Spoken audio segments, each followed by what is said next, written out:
So good morning all of you. So आज हम लेके आए हैं आपके लिए एक नया टॉपिक जो स्ट्रेंथ ऑफ मटेरियल के बीच में ही मैं आपको पढ़ाने जा रहा हूँ आज। That is the unit conversion. इसके बारे में आपको बीच में कई बार इससे पहले भी मैंने बोला था कि यूनिट कन्वर्जन का मैं आपको एक स्पेशल से अलग से लेक्चर दूंगा। साथ साथ इसी प्रकार से बता दूंगा कि यूनिट कन्वर्जन का एक्चुअल में हमारे लिए कितना बड़ा इंपॉर्टेंट रोल है, क्यों मैं इसका अलग से लेक्चर ले रहा हूँ। स्ट्रेंथ ऑफ मटेरियल में हमेशा ध्यान रखना, अगर आपने मात्रक में यूनिट में मिस्टेक कर दी तो समझ लेना किसी भी न्यूमेरिकल में कोई भी लेक्चरर आपको नंबर नहीं देगा। यूनिट का हर सब्जेक्ट में अपने आप में बहुत बड़ा यूज है, बहुत बड़ा रोल है। इसके बिना आप कुछ भी नहीं कर सकते। ऐसा नहीं है कि 2 किलोमीटर में 2 आप टन लिख दोगे, ऐसा नहीं कर सकते, क्योंकि डिजाइन ही बदल जाता है पूरा। इसलिए यूनिट का आना बहुत जरूरी है। आज हम आपको यूनिट के पूरे कॉन्सेप्ट आपको आज क्लियर करने जा रहा हूं। एक एक करके समझना, पहले समझाऊंगा डिटेल में आपको और फिर मैं आपको लास्ट में ये बता दूंगा कि हमें क्या याद रखना है स्ट्रेंथ ऑफ मटेरियल के यूनिट के लिए। तो देखिए, एक छोटा सा एक वर्ड लेके चलते हैं पहले, and this one will be the pascal. क्या? पास्कल। इसको पास्कल की अगर हम बात करें, ध्यान से सुनना, पास्कल की अगर हम बात करें तो पास्कल के लिए हमको मालूम है होता है न्यूटन पर मीटर स्क्वायर, यानी 1 pascal is equal to newton per metre square. 1 pascal इसके बराबर होता है। ध्यान सुनना भाई, ठीक है। अब मुझे ये भी मालूम है, अगर मुझे मीटर को, किसको, मीटर को एमएम में कन्वर्ट करना है तो किसी भी एक मीटर को एमएम में कन्वर्ट करने के लिए 1000 से मल्टीप्लाई करना पड़ता है, तब जाके 1 एमएम आता है। लेकिन अगर ये मीटर उल्टा है तो आपको 1000 से डिवाइड नहीं करना। अगर 1/m है और इसको 1/mm में कन्वर्ट करना है, तब इसमें क्या करना है, 1000 का यहां गुणा करना पड़ेगा, मतलब डिवाइड करना पड़ेगा, तभी तो 1/mm आएगा। और अगर स्क्वायर है तो 1000 का कितनी बार भाग देना पड़ेगा, आपको 2 बार भाग देना पड़ेगा। ध्यान रखना, इस mm स्क्वायर में 1000 का 2 बार गुणा कर दो तो क्या आ जाएगा, मीटर स्क्वायर में 1000 का 2 बार गुणा कर दो तो क्या आ जाएगा, mm स्क्वायर। यानी कहने का मतलब मेरा ये हो गया कि इसमें ये न्यूटन है तो इसमें 1000 का गुणा का मतलब 10 की घात 6। अब ये मीटर स्क्वायर जो है किसमें आ जाएगा, न्यूटन बटे mm स्क्वायर के बराबर ये हो सकता है। यानी इसमें आपको ये करना पड़ेगा, तब जाके ये इसमें कन्वर्ट हो जाएगा।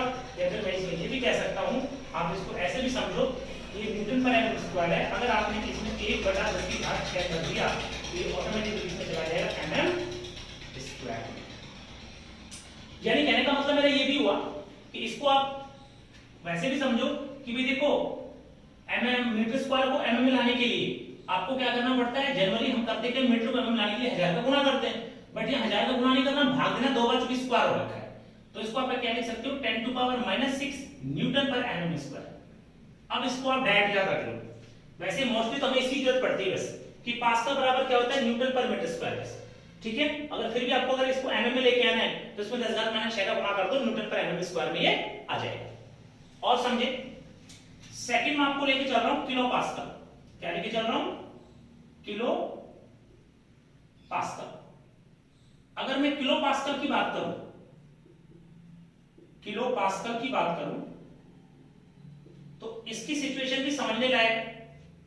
किलो पास्कल ये कहता है कि इसका मात्रक हम ऐसे लिखेंगे, kilo Newton per metre square. इसका ध्यान रखना कि बच्चे बड़े कंफ्यूज होते हैं या फिर डाउटफुल होते हैं, कभी भी ऐसे मत लिखना किलो न्यूटन को, ये सिंबल सही नहीं माना जाता, ठीक है। इस लेवल पे तो इसके 1 मिनट लगता है नंबर काटने में। अगर आप एग्जाम में इस तरह से लिख के आते हो तो टीचर्स के नंबर काट सकता है। एग्जैक्ट इसकी यूनिट ऐसे लिखी जाती है, k बड़ा और n छोटा। किलो न्यूटन हमेशा ऐसे ही लिखा जाता है ध्यान। तो किलो पास्कल ये हो गया। अब हम सॉरी, मैं उल्टा बोल के, k छोटा n बड़ा, kilo Newton per metre square. अब हम इसमें क्या करेंगे, इसको आप ऐसे लो कि जो मीटर स्क्वायर आपको दे रखा है, जो मीटर स्क्वायर आपको दे रखा है, इसको मुझे अगर mm में तोड़ना है तो मैंने अभी जस्ट बताया था 10⁻6 से गुणा कर देना इसका, तो ये किसमें आ जाएगा, mm स्क्वायर में, राइट। और देखो किलो है, न्यूटन में तोड़ना है तो 1000 का क्या कर देंगे, गुणा। इसमें 1000 का अगर मैं गुणा कर दूंगा तो ये न्यूटन में आ जाएगा, ये लो। और ये आपको मालूम है -6 पावर प्लस 3 पावर, तो 3 पावर बचेगी माइनस की, 10 टू पावर -3 न्यूटन पर mm स्क्वायर। तो यहां आपने इक्वेशन निकाल लिया। इक्वेशन ये हो गया कि 1 kilo Newton per metre square ये बराबर होता है 1 kilo Newton per metre square ये बराबर होता है 10 की घात -3 न्यूटन पर mm स्क्वायर। ये ध्यान रखना भाई, डायरेक्ट याद रखो। पास्कल का मतलब न्यूटन पर मीटर स्क्वायर। अगर मीटर को mm में तोड़ना है तो 10⁻6 से गुणा कर देना। 1 kilo Newton per metre square को अगर न्यूटन पर mm स्क्वायर में तोड़ना तो किससे गुणा करना? 10⁻6 से। देखो वैसे एक तो इसमें सिंपल यूनिट बनती है कि भाई किलो न्यूटन ये है, ये मीटर स्क्वायर ये है। अगर किलो न्यूटन को न्यूटन में तोड़ना है तो 1000 से गुणा करते हैं, सिंपल ये लोग, तो ये मीटर स्क्वायर ही रहता है। तब तो मीटर, अगर इसको mm में लाना है तो इसमें क्या करेंगे? 10⁻3 का गुणा करेंगे, डायरेक्ट ही mm में आ जाएगा। ठीक है, आगे देखो, ये यूनिट आपको याद रखनी पड़ेगी सारी। फिलहाल तो ये याद रखो क्योंकि ये इस यूनिट का बहुत ज्यादा यूज है एफएम के अंदर। जब हम फ्लूइड मैकेनिक्स पढ़ेंगे तो वहां पे बहुत ज्यादा आने वाला है, इस प्रकार से ये भी बहुत ज्यादा वहां पे आएगा। तीसरे अगर मैं बात करूं किलो के बाद, हमारे पास एक यूनिट आती है जिसके बारे में आपको डिस्कस करने जा रहा हूं, that is the mega pascal. तो यहां पे तीसरी यूनिट है जिसके बारे में आपकी बात कर रहा हूं, क्या? Mega pascal. मेगा पास्कल, इसको भी देखो ध्यान से, दैट्स द मोस्ट इंपॉर्टेंट, क्योंकि स्ट्रेंथ ऑफ मटेरियल की लगभग 99%, ठीक है, और ज्यादा 95% तो मान ही लो 95% जो सिंबल हैं उनकी यूनिट या जो क्वांटिटीज हैं उनकी यूनिट लगभग मेगा पास्कल में ही लिखी जाती है। इसीलिए बड़ी इंपॉर्टेंट यूनिट है, इसी पे अच्छे से फोकस कर लो। तो देखो भाई क्या है ये मेगा पास्कल, मैं फिर रिपीट कर रहा हूं, that's the most important unit mega pascal. Mega का मतलब होता है 10 की घात 6, किलो का मतलब होता है 10 की घात 3। तो अगर मुझे मेगा पास्कल को पास्कल में तोड़ना है तो मैं किस में गुणा करूंगा? 10 की घात 3 का गुणा कर दूंगा, पास्कल में आ जाएगा। हम सॉरी 6 किलो पास्कल का मतलब 10 घात 3, किलो का मतलब 10 घात 3, मेगा का मतलब 10 की घात 6। किलो का मतलब 10 की घात 3 और मेगा का मतलब 10 की घात 6। तो अगर मुझे मेगा पास्कल को सिर्फ पास्कल में तोड़ना है, जैसे मेगा की जगह क्या लिख दो? 10 घात 6 लिख दो। अब इसमें से सिचुएशन बनाते हैं। मान लो आपके पास ये हुआ, इसको आप ऐसे भी लिख सकते हैं 10 की घात 6 न्यूटन पर मीटर स्क्वायर, बिल्कुल लिख सकते हैं। क्यों? क्योंकि आपको पता है pascal Newton per metre square होता है। इसको आप और क्या लिख सकते हो? इसको आप ये भी लिख सकते हो कि अगर मुझे मीटर स्क्वायर को mm स्क्वायर में तोड़ना, जस्ट मैंने ऊपर बताया था कि मीटर स्क्वायर को mm स्क्वायर में लाने के लिए क्या करते हैं? 10 घात 6 का डायरेक्ट इसमें गुणा कर दो। तो ठीक है, ये 10 घात 6 इसमें से पहले से चल रही है। अगर मुझे मीटर को mm में लेके आना है, ये लो, तो ये डायरेक्ट किस में आ जाएगा? mm स्क्वायर में। ये मीटर था, अब किस में आ जाएगा? mm में। तो ये दोनों कैंसिल हो जाएंगे आपस में, तो क्या बचेगी? ये न्यूटन पर mm स्क्वायर। इसी के बारे में मैं आपसे डिस्कस कर रहा था। हमेशा ध्यान रखना, मेगा पास्कल का मतलब होता है न्यूटन पर mm स्क्वायर। मेगा पास्कल का मतलब क्या होता है? न्यूटन पर mm स्क्वायर। तो अब इसको मैं यहां बताया है तो मैं आपको बता ही दूं, ध्यान रखना। एक आपने वर्ड पढ़ा था, कौन सा? स्ट्रेस। क्या पढ़ा था? स्ट्रेस, जिसका मतलब था इंटरनल फोर्स बटे में एरिया। फोर्स का मात्रक क्या होता है? न्यूटन, और एरिया का क्या होता है? mm square. और न्यूटन mm स्क्वायर क्या बन गया? Mega pascal. क्या बन गया? Mega pascal. इसलिए ध्यान रखना, किसी भी स्ट्रेस का मात्रक हमेशा क्या लिखा जाएगा? किसी भी स्ट्रेस का मात्रक लिखा जाएगा मेगा पास्कल, क्योंकि मेगा पास्कल का मतलब होता है न्यूटन पर mm स्क्वायर। क्या मतलब होता है? न्यूटन पर mm स्क्वायर। आप इसको ऐसे भी याद रखें, mega pascal equal to newton पर mm स्क्वायर। या कहीं भी आप या तो स्ट्रेस का मात्रक न्यूटन पर mm स्क्वायर लिखते हैं या आप मेगा पास्कल लिखते हैं, कोई दिक्कत नहीं। आगे आ जाइए। इसी तरह से आपने इसमें वर्ड पढ़ा था, क्या? स्ट्रेन। याद हो तो स्ट्रेन क्या था? चेंज बटे ओरिजिनल। जैसे लेंथ में निकालते थे आप, तो ये लेंथ है, ये भी mm में चलेगी और ये नीचे भी mm में चलेगी, तो दोनों कट जाएंगे। तो इसका मतलब स्ट्रेन क्या है? यूनिटलेस। क्या है? यूनिटलेस। मतलब स्ट्रेन का कोई मात्रक नहीं होता। अब स्ट्रेन चाहे वो लीनियर है, स्ट्रेन चाहे वो लेटरल है, स्ट्रेन चाहे वो दूसरी है, इसका कोई भी मात्रक नहीं होगा। और देखते हैं इसके अलावा क्या क्या कर सकते हैं। मेगा पास्कल के अलावा अब हमारे पास यहाँ पे एक इंपॉर्टेंट यूनिट और बच जाती है, that is the giga pascal. क्या आएगा? Giga pascal. तो ये गीगा पास्कल का जो ये कॉन्सेप्ट है इसको भी मैं आपको समझाना चाहूंगा यहां पे, इसको भी देखिए आप। तो देखिए भाई गीगा पास्कल, अगर मैं ये गीगा भी बोलते हैं इसको, गीगा पास्कल अगर ये लिखूं तो ध्यान से सुनो, इसको शॉर्ट में लिखते हैं जीपीएसी। किससे? जीपीएसी, गीगा पास्कल। जैसे MPa mega pascal, GPA giga pascal. तो गीगा का मतलब होता है 10 टू पावर 9। क्या? 10 टू पावर 9। अगर गीगा पास्कल को सिर्फ पास्कल में तोड़ना है तो गीगा की जगह क्या लिख दो? 10⁻9।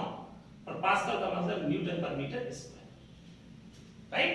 या फिर आप इसको सिंपल ऐसे लिखो, कोई दिक्कत नहीं। जी की जगह 10⁻9 लिखते हैं, पास्कल को पास्कल रहने दो, ऐसे लिख सकते हो। या इसको अपने समझने के लिए आप ऐसे लिख दो, क्योंकि पास्कल का मतलब न्यूटन पर मीटर स्क्वायर होता है। अब बात यहां पे ये आती है कि सर मुझे तो ये क्या क्या मीटर किसमें तोड़ना है? एमएम में। चलो ठीक है, एमएम में तोड़ देते हैं। तो मैंने पहले बता दिया अगर मीटर स्क्वायर को एमएम स्क्वायर में लाना है तो सीधा गुणा किसमें कर दो? 6 का। तो ये लो, इसमें देखते हैं क्या निकल के आता है। अब ये एमएम बन गया, एमएम स्क्वायर। तो अब आपको ये क्लियर पता है, या 10⁻6 10⁻9 क्या बचेगी? 10⁻3। और ये क्या है? न्यूटन पर एमएम स्क्वायर। क्या है? न्यूटन पर एमएम स्क्वायर। और न्यूटन पर एमएम स्क्वायर को मैंने क्या लिखा था? Mega pascal. क्या लिखा था? Mega pascal. यानी यहां से एक आउटपुट मेरे पास निकल के आ गया। अगर कहीं आपको गीगा पास्कल दिया हुआ है, क्या दिया हुआ है? गीगा पास्कल दिया हुआ है, इसको मेगा पास्कल में तोड़ना है तो इसमें सीधे गुणा किसका कर देना? 10⁻3 का। ये डायरेक्ट मेगा पास्कल में आ जाएगा। और मेगा पास्कल का मतलब मैंने पहले भी आपको बता दिया, मेगा पास्कल का मतलब होता है, मेगा पास्कल का मतलब होता है न्यूटन पर एमएम स्क्वायर। तो अब तक मैंने जो आपको यूनिट बताई है, इसके अलावा भी बहुत सारी यूनिट होती हैं, बट उनकी हमें जरूरत नहीं पड़ती, क्योंकि हमें इतने डेप्थ में नहीं जाना। मोस्टली हमारी यही यूनिट है जो 3-4 यूनिट चलती हैं, इसलिए इनके बारे में थोड़ा सा डिटेल में मैंने आपको बता दिया है। अब इनकी मैं आपको एक शॉर्ट की बताता हूं कि आपको क्या याद रखना है। तो सुनिए, याद ये रखना है, शॉर्ट में मैं बात कर रहा हूं आपसे कि सर किस यूनिट को बस हम याद कर ले हमारा काम चल जाएगा। तो बिल्कुल हम आपको शॉर्ट में बताने जा रहा हूं किस किस को याद रखना है, किस किस को आप चाहे तो याद रखें, नहीं रखें कोई बात नहीं। पहला जस्ट मैंने बताया था pascal, Newton per metre square होता है, एमएम में तोड़ना है 10⁻6 से गुणा कर देना, ये एमएम में आ जाएगा। एक तो आप ये याद कर लें कि भाई पास्कल का मतलब क्या होता है? Newton per metre square, MM में तोड़ना है तो 10⁻6 से गुणा। एक मैं आपको जस्ट बता रहा था मेगा पास्कल, ये सबसे इंपॉर्टेंट यूनिट है मेगा पास्कल, राइट? तो मेगा पास्कल जो है ना, मेगा पास्कल जो ये है, इसकी मैं आपसे बता रहा था, ये होता तो है न्यूटन पर एमएम स्क्वायर के बराबर। ये ठीक है भाई, होता तो एक्चुअल में ये है। फिर भी अगर इसके और रूप आपको बनाने हैं तो आपको ये भी पता है कि मेगा पास्कल, तो मेगा का मतलब कितना होता है? 10⁻6। ये लो पास्कल। ऐसे भी इसको याद रख सकते हैं आप चाहे तो। ऐसे नहीं रखना, ऐसे याद रख लो, क्योंकि आपको ये पता है कि मेगा पास्कल है तो मेगा का मतलब 10⁻6 और पास्कल का मतलब न्यूटन पर मीटर स्क्वायर। ऐसे भी याद रख सकते हैं इसको। बट मोस्टली हमारी ये काम आती है कि मेगा पास्कल बराबर न्यूटन पर एमएम स्क्वायर, जो मात्रा किसका है? स्ट्रेस का। साथ साथ आपकी जानकारी के लिए मैं ये भी बता दूं, आपने इसमें 3 कांस्टेंट पढ़े थे। एक कांस्टेंट था मेरे पास, कौन सा? Young modulus. कौन सा था? Young modulus. इसका मात्रक जो कैपिटल ये, इसका मात्रक होता है एमपीए। एमपीए का मतलब मेगा पास्कल, मेगा पास्कल का मतलब न्यूटन पर एमएम स्क्वायर, कुछ भी लिख सकते हो आप। दूसरा मैंने पढ़ा था modulus of rigidity. Modulus of rigidity, इसका भी मात्रक कैपिटल जी, सेम मात्रक बनेगा एमपीए, कोई बदलाव नहीं है इनमें, ये एक ही मात्रक है सबके। सेम आपने पढ़ा था बल्क मॉडुलस। बल्क मॉडुलस, तो बल्क मॉडुलस जो के था, इसका मात्रक भी सेम एमपीए, या इसको न्यूटन पर एमएम स्क्वायर। तो आपको ये ध्यान रखना है, तीनों के तीनों जो कांस्टेंट होते हैं ई जी के, इन तीनों का ही मात्रक क्या होता है? MPa, mega pascal. क्या होता है? Mega pascal. स्ट्रेस का मात्रक मेगा पास्कल। हमेशा ध्यान रखना, मेगा पास्कल का मतलब न्यूटन पर एमएम स्क्वायर। आगे आ जाइए, एक बताया था giga pascal. Giga pascal GPA, तो 3 तरीके हैं, या तो ऐसे याद रखो, जी हटाना 10⁻9 से गुणा करो, ये लो। आपसे पूछे 1 गीगा पास्कल में कितने पास्कल होते हैं? 10⁻9 से गुणा करना। दूसरा तरीका एक तरीका ये भी याद रख सकते हो कि जीपीए इज इक्वल टू 10 की घात 9, क्योंकि पास्कल को हम क्या लिख सकते हैं, न्यूटन पर मीटर स्क्वायर। एक ये भी तरीका है, ठीक है भाई। आप इस पूरे को बॉक्स में बंद कर लेंगे इस तरह से, इसको अलग बॉक्स में बंद कर लेंगे, ठीक है। या फिर जीपीए बराबर, ध्यान सुना, 10 की घात 3 एमपीए, ये याद रख लो, ये इंपॉर्टेंट है, ये ज्यादा काम आएगी हमारे। कहीं भी अगर एक जीपीए आ जाए तो आपको सीधा गुणा किसका करना, 10 का 3 का क्या हो जाएगा, एमपीए। मैं बार बार क्यों बोल रहा हूं, एमपीए में बार बार क्यों लेने, उसका कारण मैं बताऊंगा आपके लिए। या फिर आप इसको ऐसे भी लिख सकते हो आप चाहे तो, कि जीपीए तो ये है ही, और एक जीपीए बराबर होता है अपना, अगर किलोमीटर में तोड़ना है भाई, देखिए जीपीए 10 का 9 या जगह Newton per metre square, right. अगर किलोमीटर में तोड़ना है तो इसमें 1000 का भाग दूंगा, तो क्या बचेगा, 10 की घात 6, इसमें 1000 का भाग लगाएंगे ना, तो 3 पावर कटेंगे, यहां से 10 का 6 बचेगा, तो किलोमीटर में। ये लो, अब इसको अगर मुझे तोड़ना है मीटर पर एमएम में, इसमें 10 घात माइनस 6 का गुणा करूंगा वापस से, ये लो, ठीक है, ये कैंसिल, ये आ गया। इसका मतलब ये हो गया कि 1 किलो पास्कल बराबर ये भी होता है किलो न्यूटन पर एमएम स्क्वायर, ये भी है। या फिर इसको यहीं से निकालो, देखो यार, जीपीए बराबर क्या है, 10 घात 3 एमपीए, एमपीए का मतलब न्यूटन पर एमएम स्क्वायर। अब ये न्यूटन में है, किसमें, न्यूटन, किलोमीटर में तोड़ेंगे क्या करेंगे, 1000 का इसमें भाग देना, 1000 से 1000 कट जाएगा, तो किलोमीटर पर एमएम स्क्वायर। तो ध्यान रखना, एक जीपीए बराबर 10 घात 3 एमपीए या एक जीपीए बराबर किलोमीटर पर एमएम स्क्वायर। तो शॉर्ट में केवल आपको अगर ज्यादा दिक्कत आती है तो एक तो ये मात्रक पकड़ के रखो कि स्ट्रेस का मात्रक क्या है, मेगा पास्कल। यंग मॉडुलस जितने भी आपके दे रखे हैं, इलास्टिक कांस्टेंट जो 3 बता रखे हैं आपको, इनका सबका मात्रक क्या है, पास्कल, मेगा पास्कल। तो मेगा पास्कल का मतलब न्यूटन पर एमएम स्क्वायर। अगर गीगा पास्कल में दे रखा है, इसको मेगा पास्कल में कैसे तोड़ोगे, 10 घात 3 से गुणा करके। ये न्यूमेरिकल्स में काम आने हैं, आपको पता है ये सब्जेक्ट न्यूमेरिकल है, इसमें 95% न्यूमेरिकल ही आएंगे। इस सब्जेक्ट में थ्योरी के बहुत ना के बराबर क्वेश्चंस होते हैं, जो कांसेप्ट पूछे जाते हैं, वो भी डेफिनेशन बीच बीच में से तोड़ के पूछी जाती हैं, बट एक्चुअल में 90% से प्लस करके आप मान के चलो कि पूरा पेपर न्यूमेरिकल ही आता है इसका, कोई सब्जेक्ट ही न्यूमेरिकल है। और जब सब्जेक्ट न्यूमेरिकल की बात आएगी तो वहां पे जितनी भी हमें वैल्यूज देंगे वो आपको पता है उनके पीछे तो मात्रक आना ही आना है। तो जब तक वो मात्रक आपको क्लियर नहीं होंगे तो हम न्यूमेरिकल्स भी प्रॉपर तरीके से नहीं कर पाएंगे, क्योंकि अभी थोड़ा सा बैठा बचा, उसके बाद न्यूमेरिकल चालू ही हो जाएंगे फिर आपके। आगे आप देखेंगे इसी प्रकार से। तो मैं फिर बता रहा हूं, मेगा पास्कल मतलब न्यूटन पर एमएम स्क्वायर, गीगा पास्कल को मेगा पास्कल तोड़ना 10 घात 3 से गुणा कर देना, या फिर गीगा पास्कल बराबर होता है किलोमीटर पर एमएम स्क्वायर। अब आप सुनो, स्ट्रेस का मतलब क्या है, एमपीए। बार बार ध्यान, अब आपको मैं जो हिंट बता रहा हूं ध्यान सुना, पूरी स्ट्रेंथ ऑफ मटेरियल में, क्या कंप्लीट स्ट्रेंथ ऑफ मटेरियल में किसी भी तरह की स्ट्रेस की बात की गई हो, हर बार आपको स्ट्रेस का मात्रा क्या लिखना है, एमपीए। क्या लिखना है, एमपीए।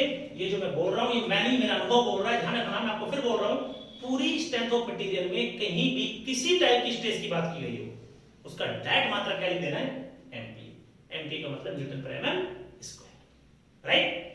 दूसरी बात मैं आपको यहां पे ये समझाना चाहूंगा, स्ट्रेंथ ऑफ मटेरियल में अभी जो नए कोड के हिसाब से जो आईएस में यूनिट हम जो लेते हैं, ध्यान रखना, सभी लॉर्ड, सभी भार या लॉर्ड न्यूटन में लिखे जाएंगे और लंबाइयां सारी एमएम में लिखी जाएगी। ये आप ध्यान देके चलना, बस मैं आपको अभी बोल रहा हूं, साल भर आपका सिलेबस चलेगा तो मुझे बार बार ये बोलने की जरूरत नहीं चलनी चाहिए, और मैं जो बोलता हूं वो चीज 100% मान के चलना कि आने वाले समय में ऐसा ही होने वाला है।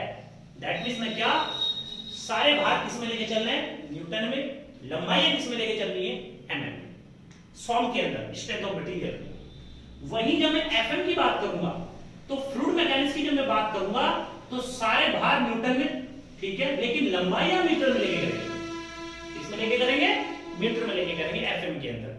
पूरे एफएम में देखना, शुरू से लेके एंड तक, जब मैं क्वेश्चन आपको सॉल्व कराऊंगा, न्यूमेरिकल सॉल्व कराऊंगा, हर बार आप देखेंगे कि सर ने सारे भार किस में लिए, न्यूटन में लिए, लंबाई किस में लिए, मीटर में लिए हैं। कौन से सब्जेक्ट की बात कर रहा हूं मैं, फ्लूइड मैकेनिक्स की। अगर मैं सॉम की बात करूं तो सारे भार न्यूटन में और लंबाइयां एमएम में। ठीक है भाई, इसमें किसी प्रकार का किसी बच्चे को डाउट नहीं होना चाहिए। अगर किसी बच्चे को डाउट है तो प्लीज आप हमें ऐप पर जाकर के कमेंट्स बॉक्स में कमेंट्स लिख करके भेज सकते हैं, 100% आपको हम इसका रिप्लाई करेंगे। आज के लेक्चर में मैंने आपको सिर्फ जो यूनिट कन्वर्जन बताया है उसमें मेगा पास्कल, गीगा पास्कल, ये दो ही इंपॉर्टेंट यूनिट हैं, आप इनको ध्यान रखें। पास्कल की जरूरत हमें बहुत ज्यादा जरूरत पड़ती है एफएम के अंदर, तो इसको भी आप याद कर लें। पास्कल का मतलब क्या है, एमएम में तोड़ना है तो क्या करना है, मेगा पास्कल किसका मात्रक है, उसका मात्रक क्या बनेगा, उसको इक्वल किसके लिख सकते हैं, गीगा पास्कल कितने मेगा पास्कल के बराबर होता है। ये सारे पॉइंट आप अच्छे से याद कर लें। अब मैं नेक्स्ट लेक्चर जो आपको लूंगा, लेक्चर नंबर 7 जो आपका अगला बनेगा, उसमें जो डेरिवेशंस आपके पेंडिंग में रह गए थे बीच में, एक डेरिवेशन मैंने आपको फिलहाल करा रखा था, सेकंड डेरिवेशन वहां पे मैं आपको बहुत जल्द कराऊंगा। तब तक के लिए थैंक यू, वीडियो को देखने के लिए, अपना ख्याल रखिए, बाय।